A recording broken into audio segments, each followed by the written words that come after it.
যিমানে বিটিআৰ নিৰ্বাচনৰ দিন চমু চাপি আহিছে সিমানে ৰাজনৈতিক দলে নিজৰ দলৰ সাংগঠনিক ভেটি মজবুত কৰাত উঠি পৰি লাগি পৰিছে বিটিআৰত। নিৰ্বাচনক লৈ বিটিআৰত চলিছে এতিয়া গৰম বতাহ। বিজনীৰ 17 নং সৌভাগ্যৰ পাৰিষদীয় সমষ্টিৰ অন্তৰ্গত অক্সিগুৰিত কংগ্ৰেছ দলৰ এখন সাধাৰণ সভা অনুষ্ঠিত কৰে।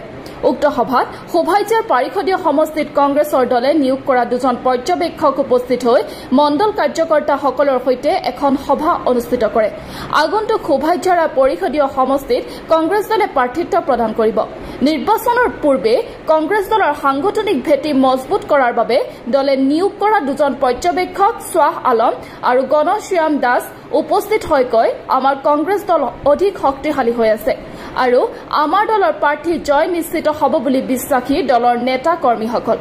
কংগ্ৰেছ দলে আগন্তুক নিৰ্বাচনত এই অঞ্চলৰ সমস্যাক লৈ নিৰ্বাচনত অৱতীৰ্ণ হ'ব।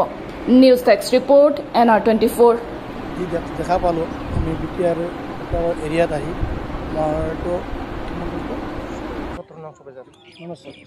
মণ্ডলটো বল্লমগুৰি মণ্ডলত আহি আমি এখন সভা কৰিলোঁ।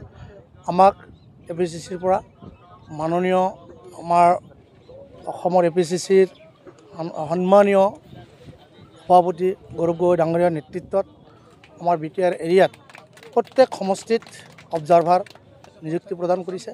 সেই হিচাপে আমি ইয়াত আহিছিলোঁ। আহি যি দেখা পালোঁ, আমাৰ কংগ্ৰেছ দল একেবাৰে দুৰ্বল নহয়। আমাৰ কংগ্ৰেছ দলৰ সংগঠনৰ ভেটিটো শক্তিশালী। যি দেখা পালোঁ, আমাৰ নিশ্চয় আমাৰ এইটো সমষ্টিৰ পৰা আমাৰ কংগ্ৰেছ দলৰ প্ৰাৰ্থী যিজনক দিয়া হ'ব তেওঁ নিশ্চয় বিজয় হ'ব, যদি আমি অলপ কষ্ট কৰোঁ বা অলপ ত্যাগ স্বীকাৰ কৰোঁ। এইটো আমাৰ কংগ্ৰেছ দলৰ পৰা নিশ্চয় আমাৰ এই অঞ্চলৰ উন্নতিৰ কাৰণে চিন্তা কৰিব। আমাৰ যিবিলাক দুখীয়া মানুহ আছে সিহঁতৰ কাৰণেও চিন্তা চৰ্চা কৰিব, ৰাস্তা ঘাট সেইটোৰ কাৰণেও চিন্তা কৰিব। আৰু যিটো আমাৰ কংগ্ৰেছ দলৰ নীতি আদৰ্শ, যিটো আমাৰ যিটো ধৰ্মনিৰপেক্ষ দল, যিটো হিন্দু মুছলিম শিখ খ্ৰীষ্টান চব একেলগে যাতে আমি ভাই ভাই হিচাপে চলিব পাৰোঁ, সেই নীতিৰে আমি আগবাঢ়ি যাম বুলি আমাৰ কংগ্ৰেছ দলৰ নীতি আদৰ্শ।